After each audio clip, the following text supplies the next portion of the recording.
স্বেচ্ছাচারিতা বন্ধ না হলে জুলাই আবারও ফিরে আসবে বলে মন্তব্য করেছেন জামায়াতে ইসলামীর আমির ও বিরোধী দলীয় নেতা ডক্টর শফিকুর রহমান। রাজধানীর সোহরাওয়ার্দী উদ্যানে গণভোটের রায় বাস্তবায়নে জুলাই শহীদ পরিবার ও জুলাই যোদ্ধাদের নিয়ে জাতীয় সমাবেশে এসব কথা বলেন তিনি। জামায়াতের আমির আরও বলেন, ফ্যাসিস্ট আওয়ামী লীগের পথ ধরেই বিএনপির প্রত্যেকটি পদক্ষেপ নিচ্ছে। গণভোটের রায় বাস্তবায়ন না হলে সংসদ এবং রাজপথে লড়াই চলবে বলেও হুঁশিয়ারি দেন ডক্টর শফিকুর রহমান। যেই বিএনপির জন্ম হয়েছিল গণভোটের মাধ্যমে, সেই বিএনপি আজকে জুলাই গণ অভ্যুত্থান পরবর্তী গণভোটকে অস্বীকার করছে। ভারতপক্ষে বিএনপি তার অস্তিত্বকে অস্বীকার করতে শুরু করে দিয়েছে। আমরা খুব স্পষ্টভাবে বলতে চাই, বাংলাদেশের প্রত্যেকটি প্রতিষ্ঠানকে নতুন করে যে বিএনপি দলীয়করণ করছে, এটা আওয়ামী লীগের পথেই বিএনপি বাংলাদেশকে এগিয়ে নিয়ে যাচ্ছে। জুলাই শুধু 24 সালে ছিল না, জুলাই প্রত্যেক বৎসরে আছে।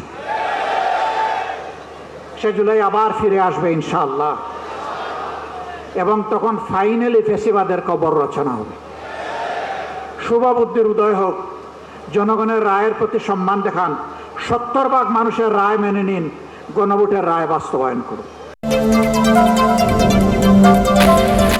সরকারের বিরুদ্ধে অপপ্রচার চালিয়ে জামায়াত আবারও দেশে স্বৈরাচার ও ফ্যাসিবাদকে ফিরিয়ে আনার ষড়যন্ত্র করছে বলে অভিযোগ করেছেন এলজিআরডি মন্ত্রী ও বিএনপি মহাসচিব মির্জা ফখরুল ইসলাম আলমগীর। নয়াপল্টনের সংবাদ সম্মেলনে তিনি আরও বলেন, জনগণকে সাথে নিয়ে ৭১-এর পরাজিত শক্তিকে রাজনৈতিকভাবে নির্মূল করা হবে। শিক্ষাঙ্গনকে অস্থিতিশীল করার চেষ্টার নিন্দা জানিয়ে এলজিআরডি মন্ত্রী বলেন, ছাত্র সমাজ যে কোনো অপরাজনীতিকে প্রতিহত করবে। তিনি বলছেন যে বিএনপি ইঞ্জিনিয়ারিং করে ক্ষমতায় এসেছে। আমি এটা তীব্র নিন্দা জানাচ্ছি, প্রতিবাদ জানাচ্ছি, এবং তিনি বা তার দল যে কখনোই সুস্থভাবে চিন্তা করেন না তার প্রমাণিত হয়েছে।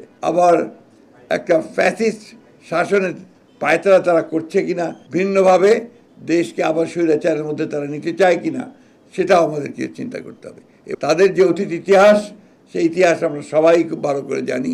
ও সমগ্র জাতি অত্যন্ত সচেতনভাবে তাদেরকে প্রত্যাখ্যান করেছে, এবং আগামীতে যেন পুরোপুরি তাদেরকে নির্মূল করা যায় রাজনৈতিকভাবে, সেইভাবেই আমাদেরকে কাজ করতে হবে। জনগণের আস্থার মর্যাদা রক্ষা করতে প্রতিটি ক্ষেত্রে স্বচ্ছতা, জবাবদিহিতা ও নৈতিকতা নিশ্চিত করতে সরকার বদ্ধপরিকর বলে জানিয়েছেন প্রধানমন্ত্রী তারেক রহমান।